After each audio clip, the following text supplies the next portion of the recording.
Hello guys, welcome back our channel. இன்னைக்கு வந்து ஒரு ஸ்டடி vlog தான்.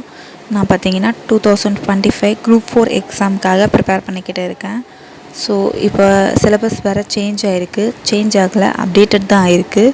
ஜிகே அண்டு மேக்ஸ் சேமாக தான் இருக்குது. தமிழ் மட்டும் கொஞ்சம் சிலபஸ் மாறின மாதிரி இருக்குது. மாறினதுன்னா சேம் தான், பட் இலக்கணமுக்கெலாம் வெயிட்டேஜ் அதிகமாக கொடுத்துருக்காங்க.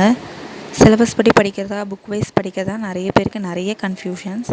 நான் வந்து புக் படி தான் படிக்கிற மாதிரி பிளான் பண்ணியிருக்கேன். அதனால் ஒரு டெஸ்ட் பேட்ச்லையுமே ஜாயின் பண்ணியிருக்கேன். அவங்களுமே புக் படி தான் ஃபஸ்ட்டு போகிற மாதிரி சொல்லியிருக்காங்க. ஷெட்யூல் 1க்காக இப்போ நான் 6th ஸ்டாண்டர்ட்லேருந்து போகிறேன். இயல் 3 படிச்சுக்கிட்டு இருக்கேன். நானுமே ஒரு ஹவுஸ் ஒய்ஃப் தான். ஹவுஸ் ஒய்ஃப்க்கெல்லாம் டே ஃபுல்லாலாம் படிக்க டைம் இருக்காது. கிடைக்கிறது வந்து 2-3 மணி நேரம் டைம் தான் கிடைக்கும். பட் அதையுமே வேஸ்ட் பண்ணாமல் கொஞ்சம் யூட்டிலைஸ் பண்ணி படிக்க ஆரம்பிக்கலான்னு படிச்சுக்கிட்டு இருக்கேன்.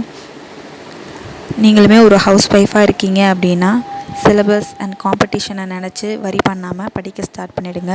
உங்களுக்கு இருக்க டைமை கொஞ்சம் கொஞ்சமாக தான் இருந்தாலும் கொஞ்சம் கொஞ்சமாகவே சிலபஸை கம்ப்ளீட் பண்ணிடலாம். ஒரு நாளைக்கு 2-3 மணி நேரம்னு கணக்கு வச்சே படிங்க. படிக்கிறத தெளிவாக கரெக்டாக படிங்க. படித்ததை ரிவைஸ் பண்ணுங்க. அதுக்கப்புறமா டெஸ்ட்டு போட்டு பாருங்கள். டெஸ்ட்டு தான் ரொம்ப ரொம்ப இம்பார்ட்டண்ட்டான விஷயம். ஏதாவது ஒரு டெஸ்ட் பேட்ச் ஜாயின் பண்ணிக்கலாம். இல்லைனா செல்ஃப் ஸ்டடி பண்ணுறீங்கன்னா கூட யூடியூப்பில் ஃப்ரீ டெஸ்ட் எல்லாம் அவைலபிளாக இருக்கும். அதை நீங்கள் எழுதி பார்க்கலாம். வெறுமனவே படிச்சுட்டு போகிறது எந்த பிரயோஜனமுமே இருக்காது. டெஸ்ட்டு போட்டு பார்த்தீங்கன்னா தான் உங்களுக்கு நல்லா ஞாபகத்தில் இருக்கும். ஸோ நீங்கள் டெஸ்ட்டும் போட்டு பாருங்கள். படிக்கிறத வந்து கன்சிஸ்டன்ஸாக படிக்கணும்.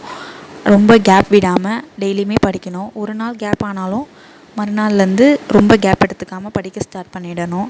அப்போ தான் நம்ம வந்து எக்ஸாம் கிளியர் பண்ண முடியும். இப்போ பார்த்திங்கன்னா காம்படிஷன்லாம் ரொம்ப ரொம்ப ஹெவியாக தான் இருக்குது. பட் அதெல்லாம் யோசிச்சுக்கிட்டு இருந்தோன்னா நமக்கு டைம் தான் வேஸ்ட்டு. இருக்கிற டைமில் யூஸ் பண்ணி நம்ம படிக்க ஸ்டார்ட் பண்ண வேண்டியது தான். உங்களுக்கு இந்த மாதிரி வீடியோலாம் பிடிச்சிருக்குன்னா நம்ம சேனலை மறக்காமல் சப்ஸ்கிரைப் பண்ணிக்கோங்க. நானுமே ஒரு ஹவுஸ் ஒய்ஃபாக இருந்து தான் படிச்சுக்கிட்டு இருக்கேன். டெய்லியும் எனக்கு கிடைக்கிற டைமில் வேஸ்ட் பண்ணாமல் படிச்சுட்டு இருக்கேன். இந்த வீடியோ பிடிச்சிருந்ததுன்னா லைக் பண்ணுங்கள். தேங்க்யூ.